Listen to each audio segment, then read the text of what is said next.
anak-anak, bagaimana kabar kalian hari ini? Semoga kalian semua senantiasa sehat dan berbahagia. Pada video pembelajaran ini, kita akan membahas tentang 5 mimpi Petapa Siddhartha bagian 1 dan 2. Tujuan pada pembelajaran ini, pelajar diharapkan mampu menafsirkan makna dari 5 mimpi Petapa Siddhartha serta kaitannya dengan sikap dan perilaku positif dalam kehidupan masa kini. Apakah kalian tahu, saat bertekad untuk menemukan jalan kebenaran, Petapa Siddhartha mengalami 5 mimpi agung. Apa saja 5 mimpi yang dialami Petapa Siddhartha sebelum menjadi seorang Buddha? Mimpi-mimpi agung ini bukanlah mimpi biasa, tetapi mimpi yang memiliki makna penting. Hari ini kita akan membahas 2 mimpi pertama dari 5 mimpi Petapa Siddhartha serta pesan positif yang terkandung di dalamnya. Jadi, apakah anak-anak sudah siap untuk belajar? Mari kita belajar dengan penuh semangat dan keceriaan bersama saya, Ibu Ririn Ernawati.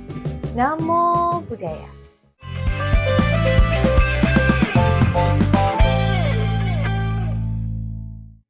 Setiap orang pasti pernah mengalami mimpi dalam tidurnya. Ada mimpi yang menyenangkan, ada juga yang kurang menyenangkan, tapi tidak semua mimpi memiliki makna penting. Berbeda dengan mimpi yang dialami oleh Petapa Siddhartha. Mimpi-mimpi tersebut memiliki makna penting dan menjadi pertanda besar kehidupan yang akan dilaluinya.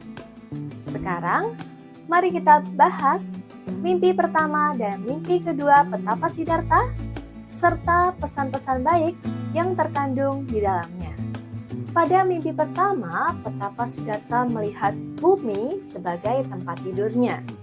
Kemudian Gunung Himalaya yang kokoh dan tinggi sebagai bantalnya. Tangan kirinya berada di Laut Timur dan tangan kanannya berada di Laut Barat, serta kedua kakinya berada di Lautan Selatan. Mimpi ini bukan berarti Petapa Siddhartha akan menjadi penguasa dunia, tetapi beliau akan menjadi seorang Buddha yang menemukan ajaran kebenaran dan ajarannya tersebut dapat menyebar ke seluruh penjuru dunia. Dari mimpi pertama ini, kita belajar bahwa niat baik dan tekad yang kuat dapat memberikan manfaat bagi banyak orang.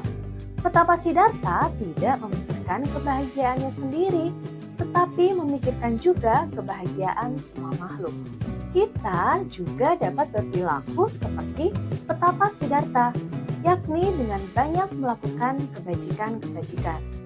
Kebajikan-kebajikan yang bisa kita lakukan diantaranya adalah menolong teman, bersikap sopan dan ramah, serta berbagi kepada sesama. Bagaimana? Apakah anak-anak bisa memahami mimpi pertama Petapa Siddhartha serta maknanya? Jika sudah, mari kita lanjutkan pembahasan pada mimpi kedua. Setelah mengalami mimpi pertama, Petapa Siddhartha mengalami mimpi kedua. Dalam mimpinya itu, Petapa Siddhartha melihat pada pusarnya tumbuh sejenis rumput bernama Tiriya.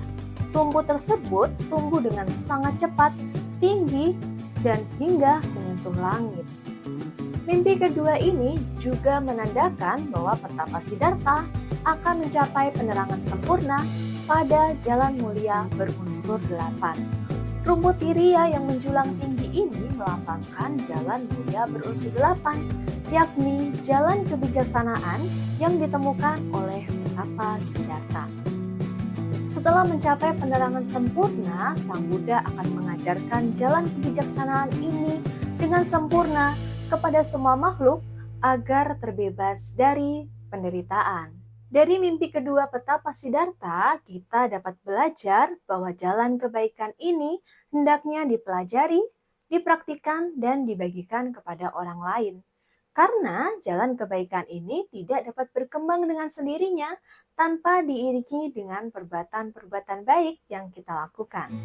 Dalam kehidupan sehari-hari, kita dapat menerapkan pesan dari mimpi kedua Pertapa Siddhartha dengan banyak mempelajari ajaran-ajaran Buddha, kemudian mempraktikannya.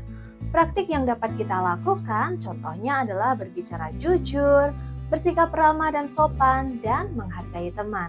Selain itu, kita juga perlu membagikan ajaran kebaikan ini supaya banyak orang yang melakukan kebaikan. Anak-anak, dari pembelajaran ini kita dapat memahami bahwa dua mimpi Pertapa Siddhartha mengajarkan kepada kita untuk selalu berbuat baik dan bersikap dengan bijaksana. Selanjutnya, mari kita wujudkan dalam bentuk aksi nyata. Mulailah dengan melakukan satu perbuatan baik setiap harinya, misalnya membantu orang tua, berbagi kepada orang lain, ataupun membersihkan lingkungan. Dan ingat, untuk melakukan segala sesuatu itu dengan niat yang tulus dan tidak mengharapkan pujian. Jika kebaikan ini dilakukan terus-menerus, maka akan menjadi kebiasaan baik yang bermanfaat bagi banyak orang. Dengan begitu, kita tidak hanya memahami materi ini saja, tetapi dapat menerapkan nilai-nilai positifnya dalam kehidupan. Jadi, apa yang dapat kita simpulkan dari pembelajaran ini? Dua mimpi Pertapa Siddhartha mengajarkan tentang pentingnya kebaikan dan kebijaksanaan dalam kehidupan kita. Setelah kita mempelajari materi ini, mari kita merenung sejenak dan bertanya pada diri kita sendiri. Apakah saya sudah melakukan perbuatan baik hari ini? Kebaikan apa yang perlu saya lakukan agar bermanfaat bagi banyak orang? Dengan ini, kalian dapat mengenali sikap-sikap dan perbuatan baik kalian dalam kehidupan sehari-hari. Nah, anak-anak, sampai di sini, apakah kalian sudah dapat memahami materi ini dengan baik? Jika belum, kalian dapat menonton kembali tayangan video berikut atau membaca kembali materi yang ada di lms.damaseka.id. Jangan lupa untuk mengerjakan kuis-kuisnya juga ya. Teruslah belajar untuk menumbuhkan kebaikan. Dan jangan lupa, pada pertemuan berikutnya kita akan membahas mimpi-mimpi Pertapa Siddhartha selanjutnya. Jadi jangan sampai terlewat ya. Mari kita mengakhiri pembelajaran hari ini dengan bersama-sama mengucapkan Sabe Sata Bhavantu Sukhitata. Semoga semua makhluk berbahagia. Sadu, sadu, sadu. Namo Buddhaya.